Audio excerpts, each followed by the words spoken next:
Hey guys, welcome to my another video. आज की इस वीडियो में बात करने वाले हैं बिहार पुलिस प्रैक्टिस सेट 1 के बारे में, जो खान सर के द्वारा जो बिहार पुलिस आरबीडी के द्वारा जो बुक जारी किया गया था, उन्हीं बुक में से प्रैक्टिस सेट 1 को देखने वाले हैं। जो आपको इस चैनल पर आपको जो है स्टडी मोड यानी कि अमित सर का जो बुक जारी किया गया है, उसमें से आपको प्रैक्टिस सेट संख्या 1 और खान सर के द्वारा जो बिहार पुलिस का बुक है, उनमें से प्रैक्टिस सेट संख्या 1 यानी कि डेली जो आपको एक प्रैक्टिस सेट संख्या यानी कि जो है 2 प्रैक्टिस सेट संख्या देखने को मिलेगा। तो आप हमारे इस चैनल के साथ जुड़ जाइएगा और हमारे टेलीग्राम के साथ भी जुड़ जाइएगा। तो चलिए बिना देरी करते हुए वीडियो को शुरू करते हैं, जो कि बिहार पुलिस के लिए अति महत्वपूर्ण रहने वाले हैं। अगर आप 10 दिन तक लगातार इन प्रैक्टिस सेटों को लगाते हैं और देखते हैं, तो आपका जो स्कोर होगा वो आपको स्कोर में जो है 10 से 20% जो है नंबर की वृद्धि देखने को मिलेगा। तो आप लोग जो है इस वीडियो को शुरू से लेकर के अंत तक जरूर देखेगा। तो चलिए वीडियो को शुरू करते हैं। ये सारे जो प्रश्न दोस्तों रहने वाले हैं वह नए न्यू सिलेबस के आधार पर ये सारे प्रश्न और क्वेश्चंस रहने वाले हैं। तो इस क्वेश्चंस में आपको जो है क्वेश्चन के साथ जो व्याख्या सहित उत्तर देखने को मिलेगा। तो आप लोग जो है सिर्फ ध्यानपूर्वक वीडियो को देखिएगा, जो कि आपको रिवाइज और आपको कुछ प्रश्न जो याद होते हुए चले जाएंगे। तो बिहार पुलिस के लिए बहुत सारा इंपॉर्टेंट क्वेश्चन रहने वाला है। तो चलिए वीडियो को शुरू करते हैं। यह प्रैक्टिस सेट संख्या 1 रहने वाला है, यानी कि खान सर का जो है यह प्रैक्टिस सेट संख्या 1 रहेगा। इसी तरह से आपको लगातार 10 से 15 दिन में जो है आपको सारे टॉपिक यानी कि सारे प्रैक्टिस सेट को ख़त्म करा दिया जाएगा। तो चलिए पहला प्रश्न की बात करते हैं। तो पहला प्रश्न दिया गया है आपका, अमेरिका के स्वतंत्रता संग्राम के नेता कौन थे? तो अमेरिका के स्वतंत्रता संग्राम के जो नेता थे वो वाशिंगटन थे।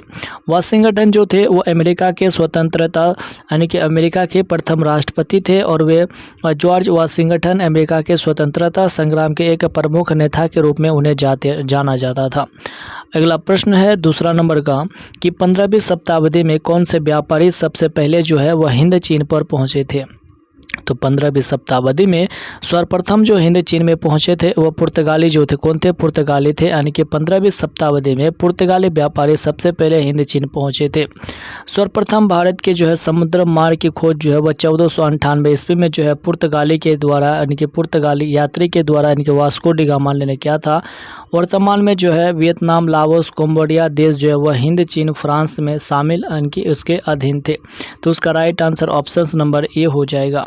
अगला प्रश्न देखते हैं। आपको तीसरा नंबर का प्रश्न देखने को मिल रहा है। तो तीसरा नंबर का प्रश्न कर रहा है कि बारदोली जो सत्याग्रह है उनका प्रमुख भूमिका जो है वह किसके द्वारा निभाई गई थी? तो बारदोली जो सत्याग्रह है उनमें जो है प्रमुख भूमिका जो था वह सरदार वल्लभ भाई पटेल के द्वारा निभाया गया था। बारदोली जो सत्याग्रह हुआ था वो कौन सा डेट को हुआ था? तो बारदोली जो सत्याग्रह हुआ था सन 1928 ईस्वी को बारदोली सत्याग्रह हुआ था, और उसमें जो है मुख्य भूमिका सरदार वल्लभ भाई पटेल ने निभाई थी। और यह जो सत्याग्रह हुआ था यानी कि जो बारदोली जो सत्याग्रह हुआ था दोस्तों, वो आपके गुजरात में हुआ था। कहाँ पर? तो गुजरात में यह बारदोली सत्याग्रह हुआ था। गुजरात में किसानों ने जमीन की जो मालगुजारी बढ़ाने पर सरकार के जो है निर्णय का क्या था? विरोध किया था। निर्णय का विरोध किया था, इसीलिए बारदोली सत्याग्रह हुआ था। तो प्रमुख भूमिका जो है सरदार वल्लभ भाई पटेल के अधीन यानी कि निभाया था। तो राइट आंसर ऑप्शन नंबर ए हो जाएंगे। अगला प्रश्न देखते हैं। अगला प्रश्न आपका 4th नंबर का दिया गया है।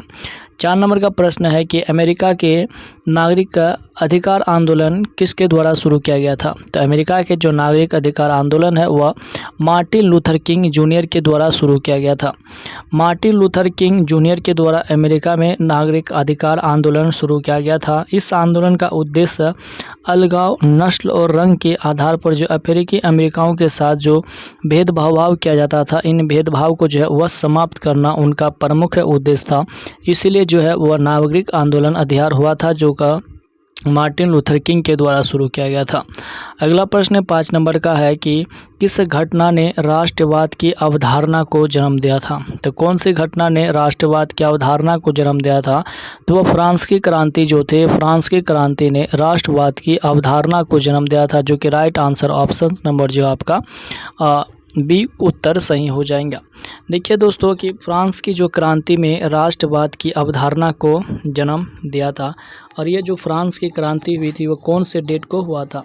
तो ये जो फ्रांस की क्रांति हुई थी वह सन 1789 ईस्वी को हुई थी। यानी कि जो फ्रांस की क्रांति हुई थी वह कौन से डेट को हुआ था? तो वह तो आपका 1789 ईस्वी को यह फ्रांस की क्रांति हुई थी। इस क्रांति में कहा गया था कि देश के लोगों के द्वारा ही राष्ट्र का निर्माण होगा, वह इसकी नीति तय करेंगे, इसलिए जो है इनका हस्तांतरित किया गया था। तो राइट आंसर ऑप्शन नंबर जो आपका बी करेक्ट उत्तर हो जाएगा। अगला प्रश्न है आपका 6 नंबर का कि बिस्मिल्लाह खां का कौन वाद्य यंत्र बजाते थे? तो बिस्मिल्लाह खां जो थे वह कौन सा वाद्य यंत्र बजाते थे? बिस्मिल्लाह खां के द्वारा जो है वह शहनाई वाद्य यंत्र बजाते थे। कौन सा? तो शहनाई वाद्य यंत्र बजाते थे।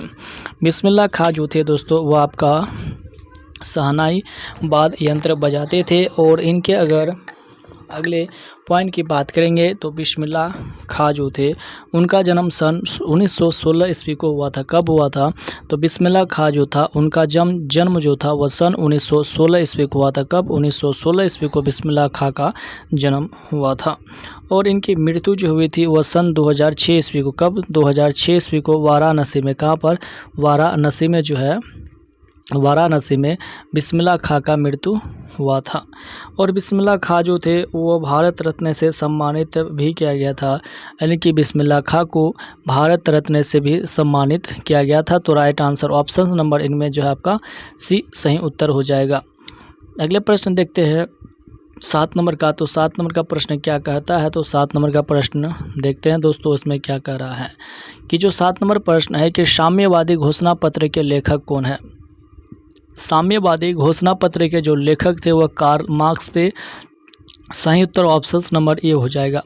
यह जो थे एक महान दार्शनिक दस्तावेज यानी वैज्ञानिक थे। क्या थे? यह एक महान दस्तावेज और वैज्ञानिक कम्युनिज्म के सिद्धांत के प्रवर्तक कार्ल मार्क्स और फ्रेडरिक एंगेल्स ने तैयार किया था। यह जो थे 21 जनवरी 1848 को पहली बार जर्मन भाषा में प्रकाशित हुआ था। साम्यवादी घोषणा पत्र, उसे प्राय जो है साम्यवादी घोषणा पत्र के नाम से जाना जाता है।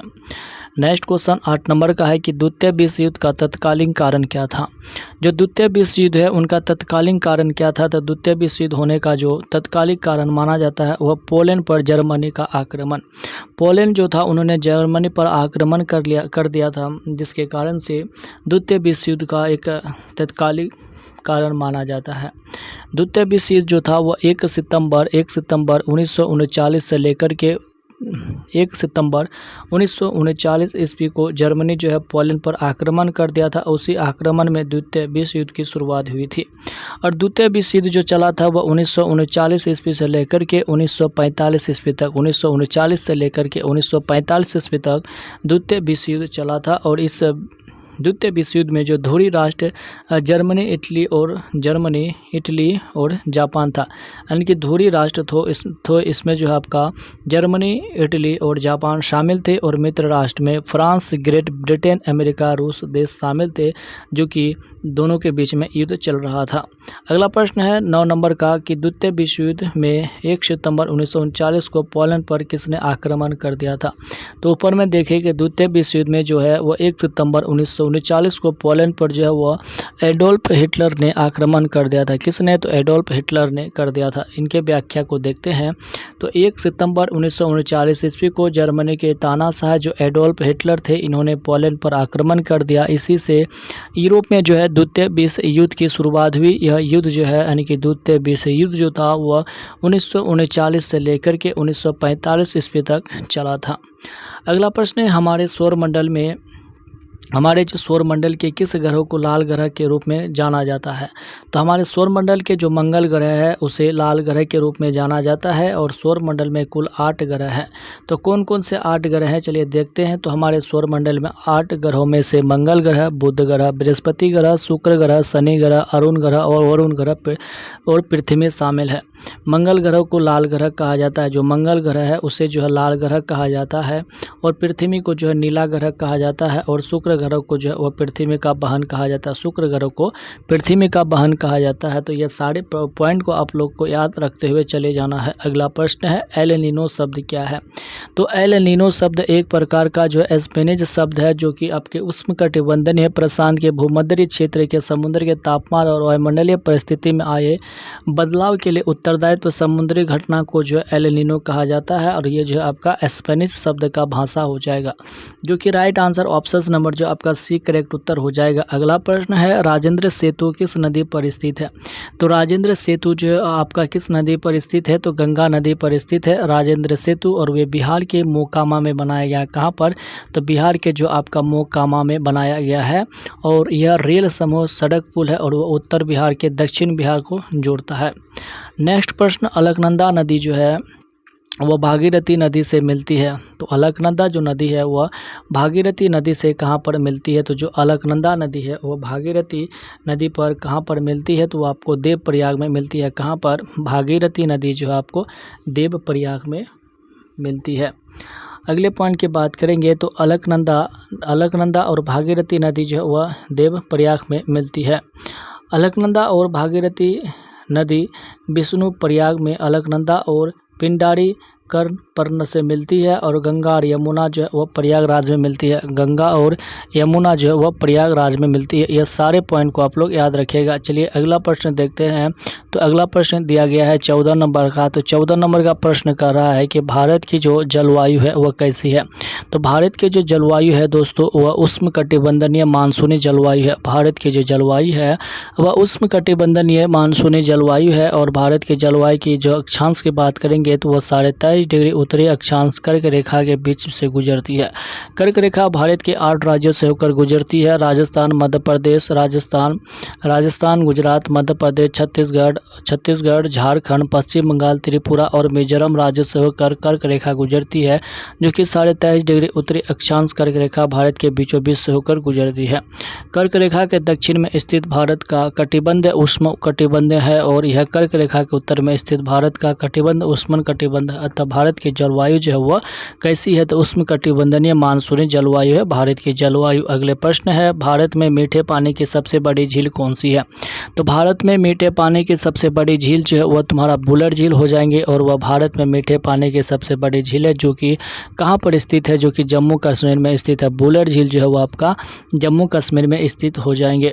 और भारत में खारे पानी की जो सबसे बड़ी झील है वह कौन सी है? तो वह आपका चिल्का झील हो जाएंगे। भारत में खारे पानी की सबसे बड़ी झील कौन सी झील है? तो चिल्का झील है, जो कि ओडिशा राज्य में स्थित है। कहाँ पर? ओडिशा राज्य में स्थित हो जाएगा। नेक्स्ट प्रश्न है आपका 16 नंबर का कि हिमालय पर्वत की उत्तरी पर्वतमाला का नाम क्या है? तो हिमालय जो पर्वत है उनके उत्तरी पर्वतमाला का नाम को जो है आपका हिमाद्री कहा जाता है। क्या कहते हैं? हिमाद्री कहा जाता है। वही अगर जो है दक्षिण की बात करेंगे तो दक्षिण को जो आपका शिवालिक कहा जाता है। क्या कहते हैं? तो दक्षिण को जो है शिवालिक के नाम से जाना जाता है। तो उसका राइट आंसर ऑप्शन नंबर ए सही उत्तर हो जाएगा। देखिए उनके व्याख्या की बात करेंगे तो हिमालय पर्वत भारत में जो है नंगा पर्वत से लेकर के नामचा बरवा पर्वत तक फैला हुआ है। हिमालय मुख्यतः 3 भागों में बांटा गया है। इसकी जो उत्तरी पर्वतमाला है उसे हिमाद्री कहा जाता है, और जो सबसे दक्षिणी पर्वतमाला है उसे शिवालिक कहा जाता है। ये दोनों पॉइंट याद रखने वाला है। उत्तरी पर्वतमाला को हिमाद्री कहा जाता है और दक्षिणी पर्वतमाला को शिवालिक के नाम से जाना जाता है। अगला प्रश्न है, किसे फॉरेस्ट मैन ऑफ इंडिया कहा जाता है? तो फॉरेस्ट मैन ऑफ इंडिया के नाम से जो है किसे जाना जाता है? तो वो है आपका यादव पायेंग को जाना जाता है। किसे? यादव पायेंग को फॉरेस्ट मैन ऑफ इंडिया के नाम से जाना जाता है। फॉरेस्ट मैन ऑफ इंडिया वह जो है आपका यादव मलय पायेंग को जाना जाता है। उन्हें जो है पद्म श्री से सम्मानित भी किया गया है। उन्हें जो है पद्म श्री पद से भी सम्मानित किया गया है।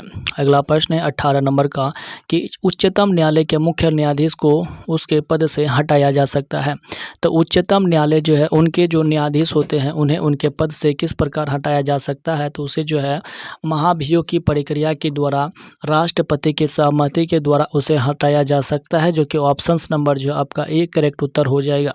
उच्च न्यायालय के जो न्यायाधीश होते हैं उन्हें हटाने के उपबंध में महाभियोग की प्रक्रिया का प्रावधान जो न्यायाधीश जांच अधिनियम 1968 में लाया गया था, और संविधान के आर्टिकल 124(4) के अनुसार उच्चतम न्यायालय के किसी भी न्यायाधीश को जो है संसद के संविधान पर राष्ट्रपति के आदेश के द्वारा ही हटाया जा सकता है, नहीं तो उसे नहीं हटाया जा सकता। चलिए अगले प्रश्न की बात करते हैं। तो अगला प्रश्न आपका देखते हैं 19 नंबर का। तो 19 नंबर का प्रश्न क्या दिया गया है दोस्तों कि भारत की जो है प्रथम महिला राष्ट्रपति कौन है। तो भारत की जो प्रथम महिला राष्ट्रपति है वह कौन हो जाएंगे। तो भारत की प्रथम महिला राष्ट्रपति जो है आपका Pratibha Patil, option number B correct उत्तर हो जाएगा। इसकी व्याख्या की बात करें तो भारत की जो प्रथम महिला राष्ट्रपति है जो कि देखिए कि प्रतिभा पाटिल बनी थी, और वे भारत की जो है कितनेवां नंबर की राष्ट्रपति थी, तो 12वें नंबर की राष्ट्रपति बनी हुई थी। और भारत की जो है दूसरी महिला राष्ट्रपति जो थी वह द्रौपदी मुर्मू थी। भारत की जो दूसरी महिला राष्ट्रपति बनी थी वह द्रौपदी मुर्मू थी, जो कि वे एक संताल जनजाति से आती है और भारत में वह जो है वर्तमान में राष्ट्रपति है। द्रौपदी मुर्मू जो है वर्तमान में 15वें नंबर की राष्ट्रपति है। कौन सी, तो 15वें नंबर की राष्ट्रपति बनी है। नेक्स्ट प्रश्न देखते हैं आपका 20 नंबर का कि लोकतंत्र में अंतिम सत्ता किसमें निहित होती है। जो लोकतंत्र में अंतिम जो सत्ता होती है वह किसमें निहित होती है, तो जनता पर ही लोकतंत्र पर अंतिम सत्ता निहित होती है। Right answer option number B हो जाएगा। व्याख्या देख लेते हैं। तो लोकतंत्र में जो अंतिम सत्ता जनता पर निहित होती है। लोकतंत्र में प्रतिनिधि जनता के द्वारा निर्वाचित होते हैं और सरकार का निर्माण करते हैं।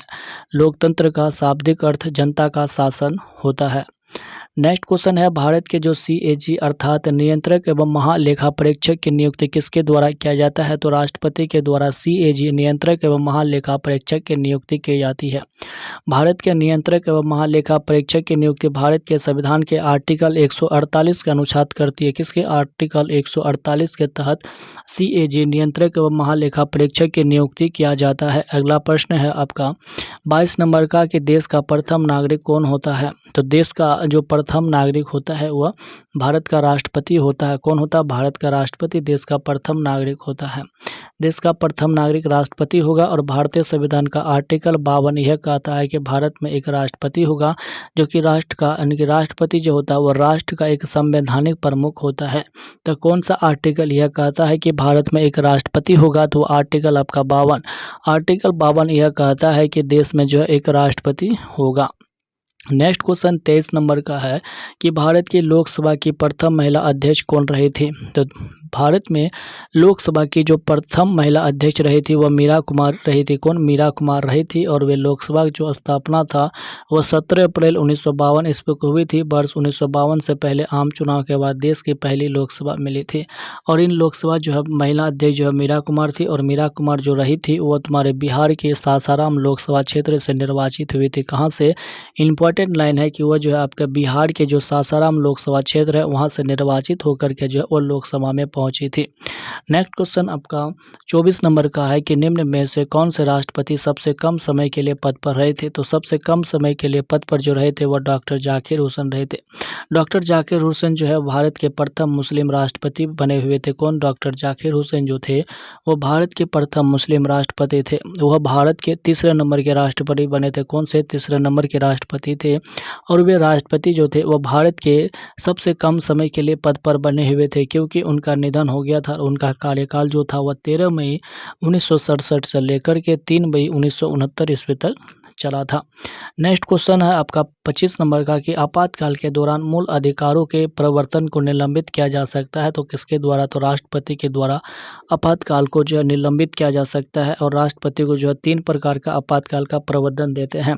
भारतीय संविधान का आर्टिकल 352 में यह उल्लेखित है कि बाहरी आक्रमण या किसी भी तरह का सशस्त्र आक्रमण या किसी भी तरह का अगर राज्य में बाहरी आक्रमण देशद्रोह होता है तो उसमें जो है राष्ट्रपति अपना 352 के तहत जो है राष्ट्रपति शासन स्थापित कर सकता है, जिसमें आपातकाल की घोषणा कर सकता है। और उसमें जो है इसी दौरान मूल अधिकारों का जो है क्या कर सकता है, निलंबित किया जा सकता है। तो वह हो जाएंगे। और एक होता है आपका आर्टिकल 356 राष्ट्रीय आपातकाल, और एक होता है 360 जो है आपका वित्तीय आपातकाल की घोषणा करता है।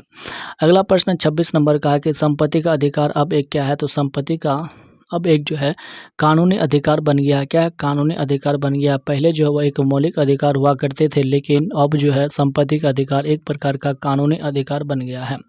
बात करते हैं व्याख्या की। तो 44वें संविधान संशोधन 1978 में जो है संपत्ति का अधिकार को मौलिक अधिकार से जो है से विधिक या फिर कानूनी अधिकार में परिवर्तित कर दिया गया है। अब उसे अनुच्छेद 301 के अंतर्गत रखा गया है। पहले जो वो आर्टिकल 31 के अंतर्गत एक मौलिक अधिकार था, इसीलिए अब जो है उसको जो है 44वें संविधान संशोधन के तहत उसे एक कानूनी अधिकार बना दिया गया है, जो कि राइट आंसर ऑप्शन नंबर की बात करेंगे तो आपका ऑप्शन नंबर जो है आपका बी हो जाएगा, जो कि अब यह एक कानूनी अधिकार हो जाएंगे। अगला प्रश्न देखते हैं। अगला प्रश्न है आपका 27 नंबर का कि लोकसभा अध्यक्ष अपना त्यागपत्र किसको देते हैं। तो लोकसभा जो अध्यक्ष होते हैं वो अपना त्यागपत्र जो होते हैं लोकसभा उपाध्यक्ष को अपना त्यागपत्र देते हैं, और लोकसभा उपाध्यक्ष और लोकसभा अध्यक्ष को अपना त्यागपत्र देते हैं। देखिए, लोकसभा जो अध्यक्ष होते हैं यानी कि लोकसभा अध्यक्ष जो होते हैं अपना त्यागपत्र लोकसभा उपाध्यक्ष को, और उपाध्यक्ष अपना लोकसभा त्यागपत्र जो है अपना अध्यक्ष को देते हैं। नेक्स्ट क्वेश्चन 28 नंबर का, उपराष्ट्रपति का कार्यकाल कितना होता है। जो उपराष्ट्रपति होता है उनका कार्यकाल जो है 5 वर्ष के लिए निर्धारित किया जाता है, और भारत का संविधान का जो आर्टिकल जो 63 कहता है कि भारत में एक उपराष्ट्रपति होगा। अनुच्छेद जो 63 यह कहता है कि भारत में जो है एक राष्ट्रपति होगा, और यह राष्ट्रपति जो होगा, यह जो राष्ट्रपति होगा वह राज्यसभा का पदेन सभापति होगा। यानी कि जो राज्यसभा का पदेन सभापति कौन होता है, तो वह उपराष्ट्रपति होता है, जो कि उनका कार्यकाल 5 वर्ष का होता है, और वह अपना पदावधि में किसी भी समय जो है वह राष्ट्रपति को त्यागपत्र दे सकता है, वो इसका कोई निर्णय नहीं ले सकता। अगला प्रश्न है 29 नंबर का कि विश्व में किस देश में सर्वप्रथम लिखित संविधान लागू हुआ था। तो विश्व में सर्वप्रथम जो लिखित संविधान लागू हुआ था वह अमेरिका देश में लागू हुआ था, और अमेरिका का सबसे छोटा लिखित संविधान है। भारत का सबसे बड़ा लिखित संविधान है, भारत का सबसे बड़ा लिखित संविधान हो जाएंगे, और ब्रिटेन का जो कोई लिखित संविधान नहीं है। तो उसका राइट आंसर ऑप्शन नंबर जो आपका ये जो है वो सही उत्तर हो जाएगा। अगला प्रश्न देखते हैं। तो अगला प्रश्न है, भारत का प्रथम लीगल ऑफिसर कौन होता है। तो भारत का जो प्रथम जो लीगल ऑफिसर होता है वह कौन होता है। तो वह भारत का जो प्रथम लीगल ऑफिसर के रूप में जो काम करता है वह भारत का महान्यायवादी करता है। कौन? भारत का जो महान्यायवादी होते हैं वह भारत के जो प्रथम लीगल ऑफिसर के रूप में काम करते हैं, और यह लीगल ऑफिसर जो होते हैं वो भारत के संविधान के आर्टिकल 76 में महान्यायवादी पद का उल्लेख किया गया है। अनुच्छेद 76 में जो है भारत के महान्यायवादी पद का उल्लेख किया गया है। नेक्स्ट क्वेश्चन है 31 नंबर का कि किसानों द्वारा एक वर्ष में 3 भिन्न फसल उगाने के पीछे का मुख्य कारण क्या होता है। तो इसके कारण जो होता है वह सुविकसित सिंचाई प्रणाली क्या होती है। सुविकसित सिंचाई प्रणाली के तहत जो है वह किसान 3 भिन्न फसल उगाने के पीछे का एक मुख्य कारण माना जाता है। किसानों द्वारा एक वर्ष में जो 3 प्रकार की फसल उगाई जाती है उसे जो है सुविकसित सिंचाई योजना कहते हैं। क्या कहते हैं? सुविकसित सिंचाई परियोजना कहते हैं। अगला प्रश्न की बात करते हैं। तो अगला प्रश्न देखते हैं। तो अगला प्रश्न दिया गया है आपका 32 नंबर का। तो 32 नंबर का प्रश्न है कि कच्चा माल व हाथ में मुद्रा को क्या कहा जाता है। यानी कि जो कच्चा माल और हाथ में जो मुद्रा होता है उसे जो है कार्यशील पूंजी के रूप में किया जाता है, और कार्यशील पूंजी जो है केवल एक ही बार प्रयोग किया जाता है। क्या है? कार्यशील जो पूंजी होता है केवल एक ही बार प्रयोग में लाया जाता है, जो कि राइट आंसर ऑप्शन नंबर ए उनका सही हो जाएगा। अगला प्रश्न 33 नंबर का है कि भारत जैसे देश में सर्वाधिक प्रचुर मात्रा में उपलब्ध उत्पादन क्या होता है। तो भारत में जो सर्वाधिक प्रचुर मात्रा में जो वह श्रम यानी कि जो मजदूर होते हैं वो भारत में जो है वह भारत में जो आपका प्रचुर मात्रा में पाया जाता है। भारत जैसे देश में श्रम सबसे अधिक मात्रा में पाया जाता है। अगला प्रश्न है श्वेत क्रांति निम्नलिखित में से किसके अधिक उत्पादन से संबंधित है। श्वेत क्रांति जो आपका दुग्ध उत्पादन से संबंधित है। श्वेत क्रांति के जनक जो वह डॉक्टर वर्गीज कुरियन है। कौन है? डॉक्टर जो वर्गीज कुरियन जो है वह श्वेत क्रांति के जनक हो जाएंगे। श्वेत क्रांति जो आपका दुग्ध उत्पादन से संबंधित है। भारत में दुग्ध उत्पादन जो है सबसे अधिक किसमें होता है। तो भारत में जो दुग्ध उत्पादन सबसे ज़्यादा जो आपका यूपी में होता है। डॉक्टर वर्गीज कुरियन को जो 101वीं जयंती जो वह 26 नवंबर 2022 को राष्ट्रीय दुग्ध दिवस के रूप में मनाया जाता है, जो कि 26 नवंबर को दुग्ध दिवस के रूप में मनाया जाता है। नेक्स्ट प्रश्न 35 नंबर का दिया गया है कि वस्तुओं एवं सेवाओं के उत्पादन के लिए आवश्यक क्या होता है। तो इन दोनों का आवश्यक होता है, अर्थात उनके पास भूमि होना चाहिए एवं श्रम एवं भौतिक पूंजी अगर उनके पास है तो वस्तुओं और सेवाओं का उत्पादन किया जा सकता है। तो राइट आंसर ऑप्शन नंबर जो आपका सी करेक्ट उत्तर हो जाएगा। अगला प्रश्न देखते हैं। अगला प्रश्न दिया गया आपका 36 नंबर का, भारत में ऋण के औपचारिक स्रोतों की कार्य प्रणाली का पर्यवेक्षण कौन करता है। तो उनका जो पर्यवेक्षण करता है वह भारतीय रिजर्व बैंक करता है, अर्थात आरबीआई करता है। आरबीआई की स्थापना सन 1935 ईस्वी को किया गया था। कब? 1 अप्रैल 1935 ईस्वी को आरबीआई की स्थापना किया गया था। भारत में जो ऋण का जो औपचारिक जो पर्यवेक्षण करता है वह केंद्रीय बैंक के रूप में भारतीय रिजर्व बैंक क्या करता है। जीडीपी क्या है, तो जीडीपी का फुल फॉर्म पूछा है, तो जीडीपी का जो फुल फॉर्म होता है वह सकल घरेलू उत्पाद होता है। क्या होता है, सकल घरेलू उत्पाद होता है, जिसका right answer option number B होता है, जिससे हम लोग जीडीपी को ग्रोस डोमेस्टिक प्रोजेक्ट कहा जाता है। क्या कहते हैं, ग्रोस डोमेस्टिक प्रोजेक्ट जो उनका फुल फॉर्म होता है। नेक्स्ट क्वेश्चन है, अल्प बेरोजगारी कब होती है, तो अल्प बेरोजगारी तब होती है जब उनकी क्षमता से कम काम करते हैं, यानी कि जो है उनके कार्य करने की क्षमता अधिक है लेकिन उन्हें जो है काम नहीं मिलता, उसी को जो है अल्प बेरोजगारी कहा जाता है। क्या कहते हैं, उसी को अल्प बेरोजगारी कहा जाता है। अगला प्रश्न देखते हैं 39 नंबर का। तो 39 नंबर का प्रश्न क्या कह रहा है, तो 39 नंबर का प्रश्न है दोस्तों आपका कि भारत के जो ग्रामीण क्षेत्रों में किस प्रकार की बेरोजगारी पाई जाती है। तो भारत में किस प्रकार की बेरोजगारी पाई जाती है, तो उसमें जो आपका प्रच्छन्न और मौसमी बेरोजगारी दोनों प्रकार की बेरोजगारी पाई जाती है, जो कि ऑप्शन नंबर आपका सी करेक्ट उत्तर हो जाएंगे। अगला प्रश्न की बात करते हैं। अगला प्रश्न है, टेस्ला ने किस शहर में इलेक्ट्रॉनिक वाहनों के लिए भारतीय सहायक कंपनी जो वह पंजीकृत की है। यह करेंट अफेयर्स जो है 2021 के अनुसार है, जो कि राइट आंसर ऑप्शन नंबर जो आपका डी हो जाएगा, जो कि राइट आंसर जो है डी यानी कि बेंगलुरु हो जाएगा। जनवरी 2021 में टेस्ला ने कर्नाटक राज्य के बेंगलुरु में इलेक्ट्रॉनिक वाहनों के लिए भारतीय सहायक कंपनी जो है वह पंजीकृत की है। नेक्स्ट क्वेश्चन है, राष्ट्रीय आय का मतलब क्या है, तो राष्ट्रीय आय का जो मतलब होता है वह उत्पादन के साधनों से आय प्राप्त करना। क्या, उत्पादनों के साधनों से आय जो है वह आपका राष्ट्रीय आय का मतलब होता है। किसी भी देश के उत्पादन अर्थव्यवस्था से अंतिम उपभोक्ता के हाथों में जाने वाली वस्तुओं या देश के पूंजीगत साधनों के विरुद्ध जोर को ही राष्ट्रीय आय कहा जाता है। राष्ट्रीय आय का मतलब जो होता है वह उत्पादनों के साधनों की आय से हो जाता है। नेक्स्ट क्वेश्चन है आपका, विश्व के सबसे बड़े क्रिकेट स्टेडियम मोटेरा का नया नाम क्या रखा गया है। तो विश्व के सबसे बड़े क्रिकेट स्टेडियम मोटेरा का नया नाम जो है आपका नरेंद्र मोदी स्टेडियम रखा गया। क्या, नरेंद्र मोदी स्टेडियम रखा गया है, और यह नरेंद्र मोदी स्टेडियम जो आपका गुजरात के अहमदाबाद में स्थित है। कहाँ पर, तो गुजरात के अहमदाबाद में स्थित हो जाएंगे, जो कि राइट आंसर ऑप्शन नंबर जो आपका सी करेक्ट उत्तर हो जाएगा। नेक्स्ट क्वेश्चन है, हिरोशिमा कविता के रचयिता कौन है। तो हिरोशिमा जो कविता के रचयिता है वह सच्चिदानंद हरिनंद वात्स्यायन अय्यज्ञ जो है वो आपका हिरोशिमा कविता के रचयिता हो जाएंगे, और हिरोशिमा नामक कविता जो है आपको अय्यज्ञ नामक कवि के द्वारा लिखा गया था। अगला प्रश्न है आपका, मधुबनी लोक नृत्य शैली किस राज्य में स्थित है। मधुबनी लोक नृत्य जो शैली है वो आपका बिहार में स्थित है। इंपॉर्टेंट जो आपका प्रश्न रहने वाला है। बिहार राज्य के सबसे लोकप्रिय जो है आपका चित्रकला मधुबनी चित्रकला को जाना जाता है, और इस प्रकार इस शैली में जो है दो प्रकार के चित्र पाए जाते थे, एक भित्ति चित्र और एक था आपका रंगोली चित्र। जो है दो ही चित्र जो उसमें उस समय जो आपका प्रसिद्ध बिहार में हुआ करता था, और वह बिहार में जो है मधुबनी पेंटिंग जो है एक प्रकार का प्रसिद्ध पेंटिंग है। अगला प्रश्न की बात करते हैं। अगला प्रश्न दिया गया आपका 45 नंबर का कि अंतर्राष्ट्रीय न्यायालय का मुख्यालय किस शहर में स्थित है। अंतर्राष्ट्रीय न्यायालय का जो मुख्यालय है वो आपका द हेग यानी कि द हेग नीदरलैंड में स्थित हो जाएंगे। नीदरलैंड के हेग में वर्ष 1945 ईस्वी में अंतर्राष्ट्रीय न्यायालय की स्थापना हुई थी। उसमें जो आपको 193 देश शामिल है, और उसके वर्तमान में जो अध्यक्ष है वो अमेरिका के जोआन डे वोग में इनके वर्तमान में अध्यक्ष हो जाएंगे। नेक्स्ट प्रश्न है 46 नंबर का कि अम्बेडकर जयंती मनाई जाती है। तो डॉक्टर भीमराव के जन्म उत्सव पर जो है वो अम्बेडकर जयंती बनाई जाती है, जो कि 14 अप्रैल को बनाया जाता है। कब, 14 अप्रैल को मनाया जाता है। डॉक्टर भीमराव अम्बेडकर का जो है 14 अप्रैल को जो है और अम्बेडकर जयंती मनाई जाती है, क्योंकि भारत के जो संविधान निर्माता जो थे वह डॉक्टर भीमराव अम्बेडकर थे, और उनका जन्म जो है आपका 14 अप्रैल 1851 ईस्वी को हुआ था, मध्य प्रदेश के महू नामक स्थान पर उनका जन्म दिवस जो अम्बेडकर जयंती के रूप में बनाया जाता है।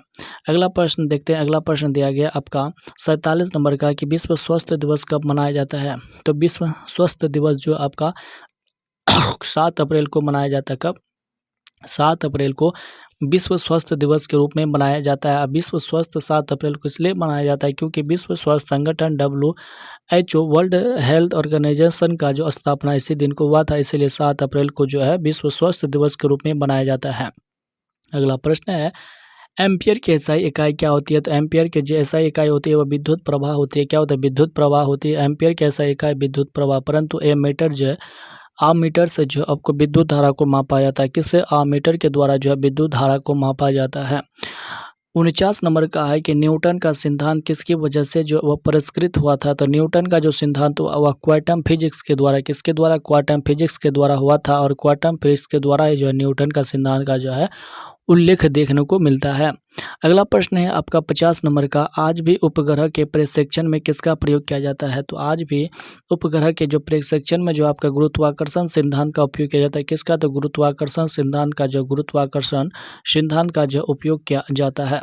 अगला प्रश्न है आपका, अगला प्रश्न आपका, किसने न्यूटनवाद को झूठा करार दिया था। तो न्यूटनवाद को जो है झूठा करार दिया गया था वो था आपका क्वांटम फिजिक्स के द्वारा, किसके द्वारा, तो क्वांटम फिजिक्स के द्वारा जो वह न्यूटनवाद को जो है झूठा करार दिया गया था, जो कि राइट आंसर ऑप्शन नंबर जो आपका बी करेक्ट उत्तर हो जाएगा। नेक्स्ट क्वेश्चन है 52 नंबर का कि निम्नलिखित कथनों को पढ़े और सही विकल्प को चुने। तो इन में से कौन सा जो आपका सही विकल्प दिया गया है। एक ट्रांसफर एक उपकरण जिसका उपयोग विद्युत ऊर्जा को विद्युत शक्ति संचरण में किया जाता है और विद्युत चुम्बकीय प्रेरणा और परस्पर मूल सिद्धांतों पर काम करता है। तो ऑप्शंस अनुसार हम लोग इसको देखते हैं। तो ऑप्शंस में आपको क्या दिया गया है। तो ऑप्शन के अनुसार अगर हम चलेंगे तो ऑप्शंस नंबर अगर आप देखिएगा 1 और 2 दोनों सही है। तो इसमें से आपको जो दिया गया है आपका 53, तो इनमें से आपको दिया गया है कौन कौन सा जो है सही दिया गया है।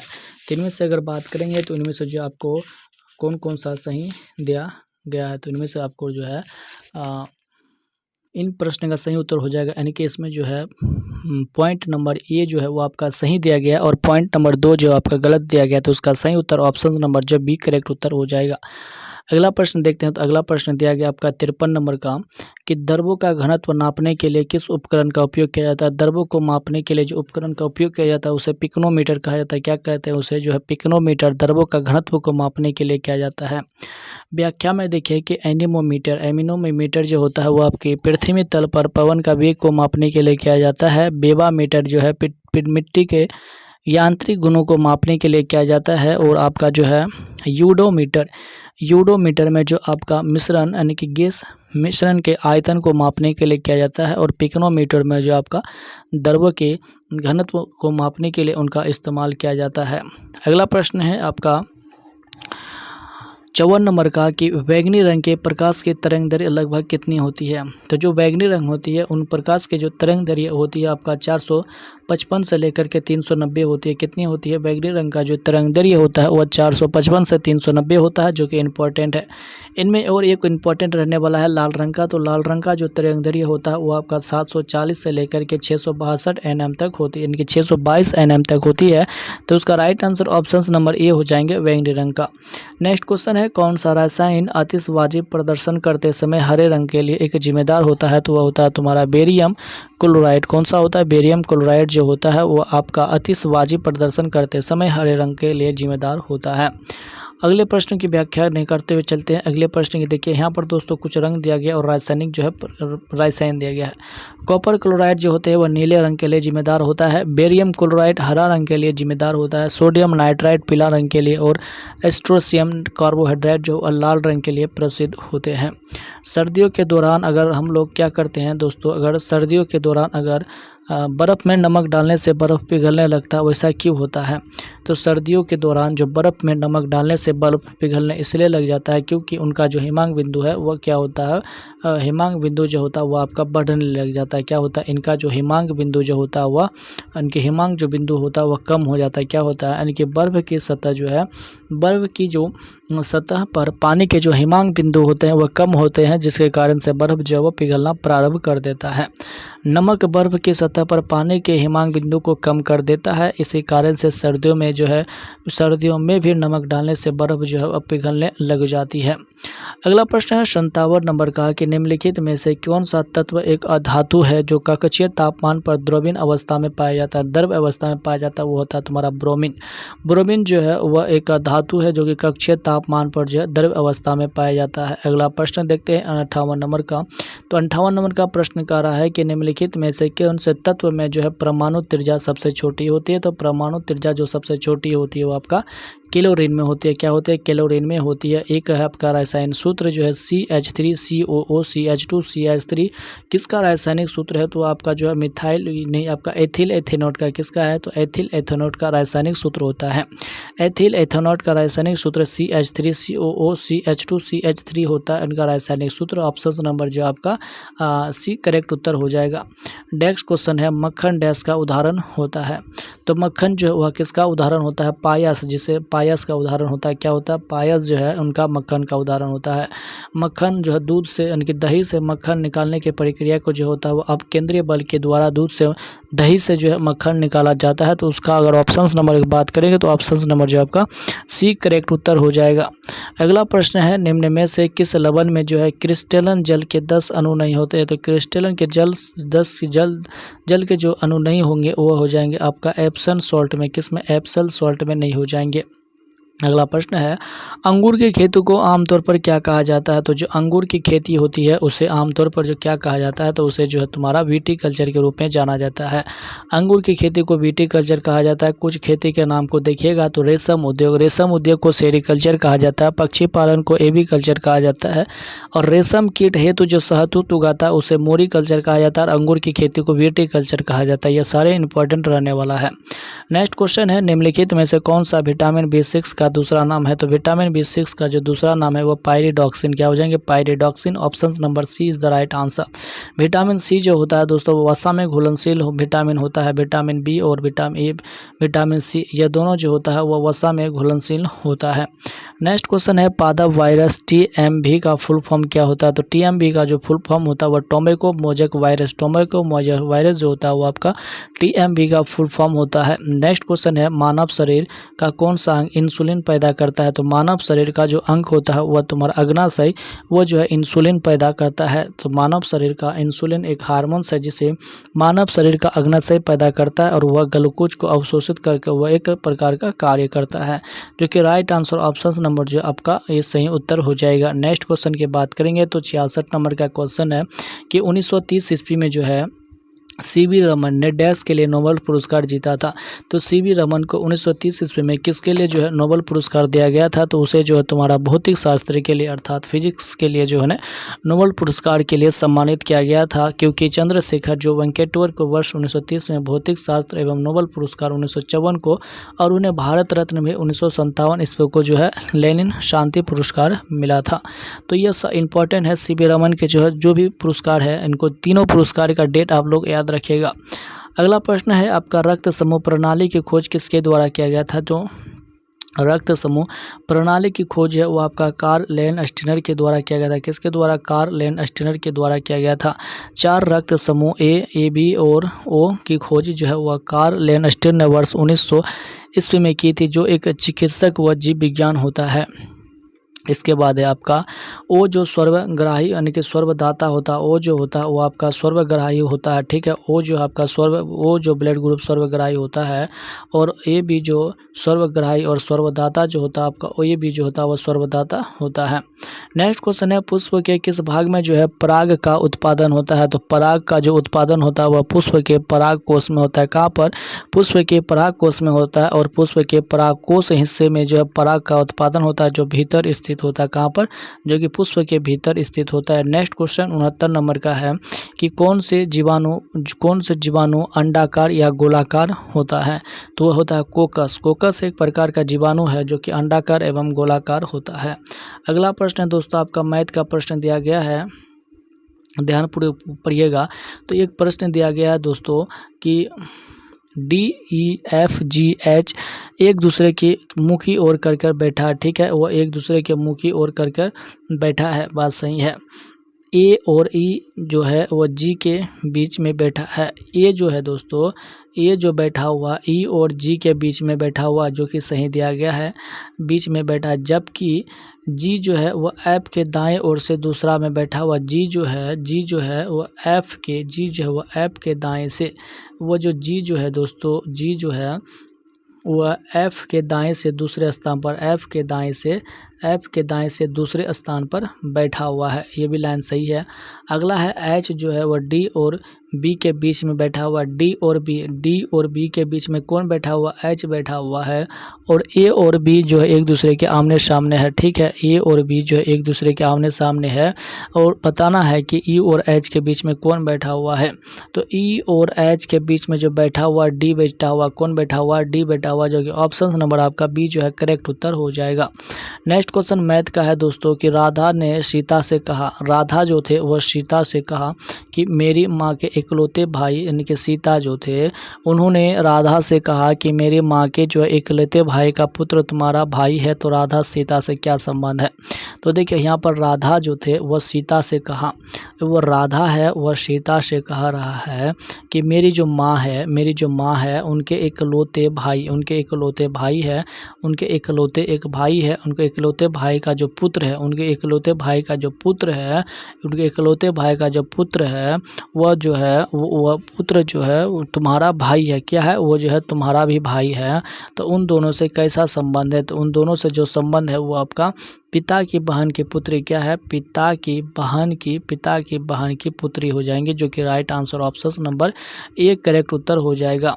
अगला प्रश्न देखते हैं। तो अगला प्रश्न दिया गया है आपका 72 नंबर का प्रश्न भी दोस्तों आपको रीजनिंग से रहने वाला किससे है? तो रीजनिंग से रहने वाला है। 72 नंबर का प्रश्न में जो आपका रीजनिंग से रहने वाला है, किससे रहने वाला है? तो रीजनिंग से रहने वाला है। तो इनमें क्या क्या है दोस्तों? सभी का स्क्वायर को क्या है? सबसे पहले जो है आपका इसमें सभी का स्क्वायर क्या है? 3 का स्क्वायर क्या है, इसके बाद 2 का स्क्वायर क्या है, इसके बाद आपका 5 का स्क्वायर क्या है, इसके बाद 7 का स्क्वायर क्या है। सभी का स्क्वायर को आपस में जोड़ दिया और 2 से मल्टीप्लाई कर दिया, जो कि 168 बना है। इसी तरह से 2 का स्क्वायर, 6 का स्क्वायर, 8 का स्क्वायर, 4 का स्क्वायर और सभी का स्क्वायर को जोड़ करके फिर 2 से मल्टीप्लाई कर दिया है। इसी तरह से अगर यहाँ पर करिएगा 11 का स्क्वायर 121 होता है, 5 का स्क्वायर 25 होता है, 9 का स्क्वायर 81 होता है, 0 का स्क्वायर 0 होता है। सभी को जोड़ के फिर 2 से मल्टीप्लाई कर देंगे, जो कि ऑप्शन नंबर बनकर 14 डी आएगा, जो कि 454 जो है सही उत्तर हो जाएगा। इसी तरह से जो है सीरीज बनते हुए आगे चल जाएगा। अगला प्रश्न भी दोस्तों रीजनिंग का प्रश्न है कि जो है निम्नलिखित में से कौन सा जो है सह अभाज्य नहीं है? तो सह अभाज्य निम्नलिखित में से कौन सा नहीं है? तो 17 और 34 जो सह अभाज्य नहीं है। 17 और 34, 17 दूनी 34 वो कट जाता है। यह सब जो है सह अभाज्य नहीं है, मतलब जो है वह सह अभाज्य नहीं है। यह सब जो है आपका अभाज्य 11, 13 से सब कट रहा है, मतलब नहीं कट रहा है। अगला प्रश्न है आपका, इसको किस तरह से सॉल्व करना है? तो इसको जो है सॉल्व करने के लिए क्या करना होगा? सबसे पहले देखिए आपका जो 0 के बाद में कोई भी जो संख्या होता है उनका वैल्यू नहीं होता है, ठीक है। तो इसका जो रूट अंडर हो जाएगा 30 यानी कि 625, उसका जो रूट अंडर आ जाएगा तुम्हारा 175 बट्टे 35, 175 बट्टे 35 जो हो जाएगा, इसको जो है कटाएंगे तो कितना आ जाएगा? तो 5 से कट जाएगा, जो कि सही उत्तर ऑप्शन नंबर जो है आपका 5 जो है वह करेक्ट उत्तर हो जाएगा। अगला प्रश्न है आपका जो है समीकरण यानी कि द्विघात समीकरण वाला प्रश्न है, कि सरलीकरण करना है। इसको जो है किस तरह से सरल करना है? तो इनको जो सरल कीजिएगा, बहुत इजी है। तो वो जो आपका 1/4 सही उत्तर हो जाएगा। क्या हो जाएगा? 1/4 जो है सही उत्तर हो जाएगा। यहाँ पर 2 उम्मीदवार के बीच में एक मत होता है, ठीक है। 76 नंबर का प्रश्न देखना है कि 2 उम्मीदवार के बीच हुए चुनाव में जीतने वाले उम्मीदवार को जो 1854 मत प्राप्त हुए। जो जीते दोस्तों उससे जो 1854 मत प्राप्त हुए, और जो उम्मीदवार हारने वाले उम्मीदवार को 618 मत प्राप्त हुए। दोनों उम्मीदवार को प्राप्त कुल मतों में से कितने प्रतिशत मत जीतने वाले उम्मीदवार के पक्ष में थे? तो वो जो है 618 ही मत प्राप्त हुए। तो कितने मत जो है उम्मीदवार को प्राप्त, कितने मत जीतने वाले उम्मीदवार के पक्ष में थे? तो बहुत सारे मत से जो वह जीता है। तो चलिए देखते हैं, यहाँ पर सॉल्व दिया गया। तो दोनों मत यानी कि जो है जीतने वाले और हारने वाले, ठीक है। जीतने वाले और हारने वाले जो दोनों का मत की अगर देखेंगे तो जो है कुल मत जो पड़ा था वह 2472 मत पड़ा, जिनमें से जो है उनका x% जो है ज्ञात किया गया है। तो इसका जो है 75% मत जो है वह जीतने वाला ही ले चले गए थे। अगला प्रश्न है दोस्तों कि 63 व्यक्तियों का विक्रय मूल्य जो है 63 क्या है दोस्तों? 63, ठीक है। 63 व्यक्तियों का क्रय मूल्य यानी कि 63 व्यक्तियों का जो कॉस्ट प्राइस है वह तुम्हारा बराबर किसके बराबर है? तो 54 वस्तुओं के विक्रय मूल्य के बराबर, यानी कि 54 वस्तुओं के विक्रय मूल्य के बराबर दिया गया है। तो प्रतिशत लाभ और हानि ज्ञात कीजिए, यानी कि जो कॉस्ट प्राइस है, कोस्ट प्राइस बट्टे सेलिंग प्राइस जो बनकर आएगा वो आपका 54/63 आएगा। क्या आएगा? 54/63 आएगा। यानी कि 54 में खरीदा और 63 में बेचा, 54 में खरीदा 63 में बेचा, तो उसको कितना में लाभ हुआ? तो उनको लाभ हुआ क्योंकि उन्होंने जो है 54 में खरीदा और 63 में बेचा। जो उनको लाभ हुआ दोस्तों 9 का लाभ हुआ। कितना? 9 का लाभ हुआ, 9 का लाभ हुआ। इनका कोस्ट प्राइस में लाभ होता है जो कि 54 हो जाएगा। अब गुना से जो 100 कर देना, ठीक है, 100 कर देना है, जो कि 9 छक्के कितना होता है? 9 छक्के 54 होता है। और 100 भागा जो 60 से देना है तो क्या आ जाएगा? तो 100 भागा 60 करेंगे तो वो 16.2/3 हो जाएगा। क्या हो जाएगा? 16.2/3, जो कि राइट आंसर ऑप्शन नंबर जो आपका डी करेक्ट उत्तर हो जाएगा। अगला प्रश्न देखते हैं। तो अगला प्रश्न दिया गया है दोस्तों आपका 2 क्रमिक छूटों के बारे में दिया गया है। क्या है? 2 क्रमिक छूट है दिया गया है। तो 2 क्रमिक छूटों के बाद में 120 रुपये के सूची वाले मूल्य एक टाई 90 रुपये में उपलब्ध है और दूसरी छूट उन्हें 9% है। तो पहली छूट कितने प्रतिशत की दी गई थी? 190 रुपये की जो है उसे 90 रुपये में उपलब्ध है, तो उनको जो कितनी का छूट मिला था? तो उन्हें जो आपका कितने का छूट मिला? तो 30 रुपये का छूट मिला। और दूसरी छूट उन्हें दी गई जो कि उनका राइट आंसर ऑप्शन नंबर जो आपका 17.58% हो जाएगा, जो कि आपको सॉल्व कर लेना है। अगला प्रश्न इसी तरह से दिया गया है दोस्तों 79 नंबर का, जो कि आपको एक्स मानकर जो एक्स का मान वर्ष जो है 3 वर्ष हो जाएगा। चलिए अगले प्रश्न देखते हैं। तो अगला प्रश्न दोस्तों यहाँ पर हिंदी का सॉल्व कर रहे हैं। तो हिंदी का प्रश्न दिया गया है कि निम्न में से कौन सा जो है यानी कि बहुलक और माध्य का सूत्र है। अगला प्रश्न है भाषा में अभिव्यक्ति के कितने रूप होते हैं? तो भाषा में जो है अभिव्यक्ति के कितने रूप होते हैं? तो इनमें जो आपका 2 ही रूप होते हैं, एक होते हैं मौखिक और एक होते हैं लिखित। तो भाषा के कितने रूप हो जाएंगे? तो भाषा के जो आपका 2 रूप हो जाएंगे, जो कि एक होता है लिखित और एक होता है मौखिक। नेक्स्ट प्रश्न देखते हैं। नेक्स्ट प्रश्न है कि जब कोई शब्द जब किसी वाक्य का अंश नहीं बन जाता तब तक शब्द रहता है उस वाक्य में प्रयुक्त हो जाता है, उसे क्या कहते हैं? तो उसे जो है तुम्हारा पद कहा जाता है। क्या कहते हैं? उसे पद कहा जाता है, जो कि राइट आंसर ऑप्शन नंबर जो है सी हो जाएंगे। अगला प्रश्न है कि अर्थ के आधार का वाक्य का प्रकार निम्नलिखित में से कौन सा नहीं है? तो जो है प्रश्नबोधक आज्ञार्थमक, यह जो है एक प्रकार का शब्द का प्रकार नहीं है, जो कि है आपका वाक्य का प्रकार नहीं है, जो कि ऑप्शन नंबर जो आपका जो है सी करेक्ट उत्तर हो जाएगा। अगला प्रश्न है 84 नंबर का वस्तुओं की विशेषता बताने वाले शब्दों को क्या कहा जाता है? तो वस्तुओं की जो विशेषता बताते हैं उसे जो है क्या कहते हैं? उसे जो है तुम्हारा विशेषण कहते हैं। जो वस्तुओं की जो विशेषता बताता है उसे जो है तुम्हारा विशेषण कहते हैं, जो कि राइट आंसर ऑप्शन नंबर इनमें से कोई नहीं हो जाएगा। अगला प्रश्न है आपका 85 नंबर का वह घर पहुंच गया। इस वाक्य में पहुंच गया किस क्रिया का उदाहरण है? वह घर पहुंच गया, उसमें से तुम्हारा जो है किस प्रकार का संयुक्त क्रिया का उदाहरण दिया गया है, जो कि right answer option number D correct उत्तर हो जाएगा। सूरदास का काव्य किस भाषा में है? जो सूरदास का जो काव्य है वह तुम्हारा वज्र भाषा में लिखता था। कि सूरदास जो थे उनके सभी कार्य जो थे वो आपका वज्र भाषा में, किस भाषा में? तो वज्र भाषा में रहा करता था। ऑप्शन नंबर डी करेक्ट उत्तर हो जाएंगे। नेक्स्ट क्वेश्चन देखते हैं 87 नंबर का। तो 87 नंबर का क्वेश्चन क्या कह रहा है कि जिस संज्ञा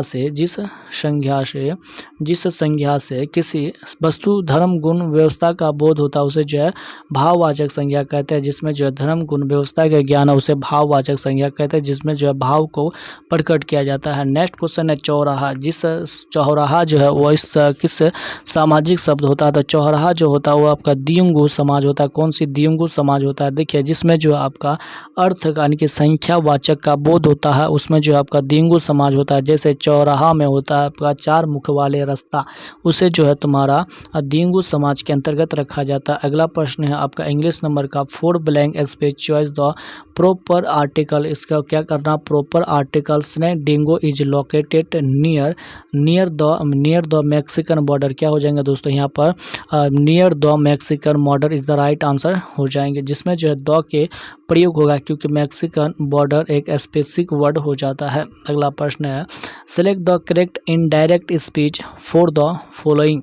तो इनमें जो है आपको जो है इनडायरेक्ट स्पीच को जो है बताना है कि the master says have you seen the map. तो इनमें से इसका जो है इनडायरेक्ट स्पीच हो जाएगा the master increase in if in has seen the map is the right answer हो जाएगा। नेक्स्ट क्वेश्चन है 91 नंबर का द एंटोनेम ऑफ आर्टिफिशियल मतलब नेचुरल, यानी कि जो आर्टिफिशियल का जो एंटोनिम हो जाएगा वो आपका नेचुरल हो जाएगा, यानी कि प्राकृतिक हो जाएगा। नेक्स्ट क्वेश्चन देखते हैं। अगला प्रश्न है आपका 92 नंबर का कि the plural of goose, the plural of goose. तो गोस का जो है प्लूरल नेम्स क्या हो जाएंगे, तो वह आपका ओ जो है आपका ई में बदल जाता है, तो जो है जी क्या हो जाएंगे, गैसी हो जाएंगे, राइट आंसर। नेक्स्ट क्वेश्चन है आपका एक्सोरोपेंट। एक्सोरोपेंट का जो है आपका जो है सेलेक्ट वर्ड बताना है कि कौन में जो इनमें जो है सेलेक्ट वर्ड मिलता जुलता है वर्ड, यानी कि word is the right answer. क्या हो जाएंगे, O D D is the right answer, यानी कि ऑप्शन नंबर जो आपका ए जो है वो आपका सही उत्तर हो जाएगा। अगला प्रश्न देखते हैं दोस्तों। यहाँ पर अगला प्रश्न देखते हैं 94 नंबर का कि fill in the blank with appropriate, यानी कि उल्टा वर्ड को भरना है, ठीक है। तो इनमें जो है खाली स्थान है, इसको जो है भरना है। He dash two wicket before play has in there पुक्टेड बाय द रन। क्या हो जाएंगे, has taken 2 wickets is the right answer. Option number जो आपका ये जो है वह करेक्ट उत्तर हो जाएगा। नेक्स्ट क्वेश्चन दोस्तों आपका दिया गया fill in the blank of appropriation preposition selection from the given options. क्या है, indulgence dash drink. क्या हो जाएंगे, डैश ड्रिंक नहीं होता तो इन ड्रिंक होता है। क्या होता है, in drink is the right answer हो जाएगा। अगला प्रश्न दोस्तों pick up the word, pick up the word, यानी कि pick up the word the choosing which the is similar to word ask in climate. तो क्या हो जाएंगे, रिगोरिस, रिगोरिस इसका सही उत्तर हो जाएगा। नेक्स्ट प्रश्न दोस्तों आपका दिया गया है जो है करंट अफेयर्स है। किस राज्य में भारत अंतर्राष्ट्रीय विज्ञान महोत्सव 2023 आयोजित हुआ है, तो वह तुम्हारा कहाँ पर हुआ है, तो हरियाणा। कहाँ पर हुआ है, 97 नंबर का सही उत्तर दिया गया आपका। हरियाणा में जो है गणेश उत्सव जो है 2023 में बनाया गया है। और इनका थीम क्या था, तो इन उत्सव का जो थीम था वो अमृत काल में विज्ञान और प्रौद्योगिकी सार्वजनिक आउटरीच जो है उनका थीम था। 98 नंबर का क्वेश्चन दिया गया है कि किस राज्य ने योग्य श्री योजना शुरू की थी। कौन से राज्य जो थे वह योग्य श्री योजना शुरू किया था, तो वह तुम्हारा पश्चिम बंगाल। पश्चिम बंगाल स्टेट ने योग्य श्री योजना शुरू किया था। वह अनुसूचित जाति और अनुसूचित जनजाति छात्रों को जो है इसमें जो है योग्य श्री योजना शुरू करके दिया था। SC और ST छात्रों को जो है निःशुल्क मॉड्यूल प्रदान करने के लिए। नेक्स्ट क्वेश्चन 99 नंबर का है कि किस राज्य के हनुमानगढ़ी लड्डू को GI टैग मिला है। तो Hanumangarhi GI laddu GI tag मिला है, वह तुम्हारा यूपी का। कहाँ का, तो वह राज्य है तुम्हारा यूपी को जो है हनुमानगढ़ी लड्डू का जो है GI टैग मिला है। अगला प्रश्न है आपका 100 नंबर का कि हेनले पासपोर्ट इंडेक्स 2024 में भारत का कौन सा स्थान रहा है। तो भारत जो है उसमें 90वें नंबर के स्थान रहा है। कौन सा, 90वें नंबर के स्थान रहा। तो इन इंडेक्स में विश्व के 104 देशों को शामिल किया गया है। तो ये सारे जो प्रश्न है दोस्तों वह रहा था आपका किसका, ये सारे जो प्रश्न रहा था वह बिहार पुलिस के खान सर का जो प्रैक्टिस सेट संख्या 1 का रहा था। इसी तरह से आपको डेली जो है प्रैक्टिस सेट संख्या कराया जाएगा, जो कि आपका जो 7 अगस्त का एग्जाम है उससे पहले आपको जो टारगेट है कि 10 प्रैक्टिस सेट जो आपको कंप्लीट करा दिया जाएगा। और आपका जो स्टडी मोड अमित सर का जो बुक है उनसे भी 10 प्रैक्टिस सेट को कंप्लीट करा दिया जाएगा। यानी कि जो आपको डेली, यानी कि इसमें जो आपको आपका एग्जाम तक जो 20 प्रैक्टिस सेट जो है कंप्लीट करा दिया जाएगा। जो आप लोग बिहार पुलिस के लिए तैयारी कर रहे हैं, अगर इन 20 प्रैक्टिस सेट को अगर देख लेते हैं तो आपका स्कोर जो है निश्चित है कि 20 नंबरों का जो है बढ़ोतरी होगा। तो मिलते हैं किसी नेक्स्ट वीडियो में। आज के लिए इतना ही, धन्यवाद।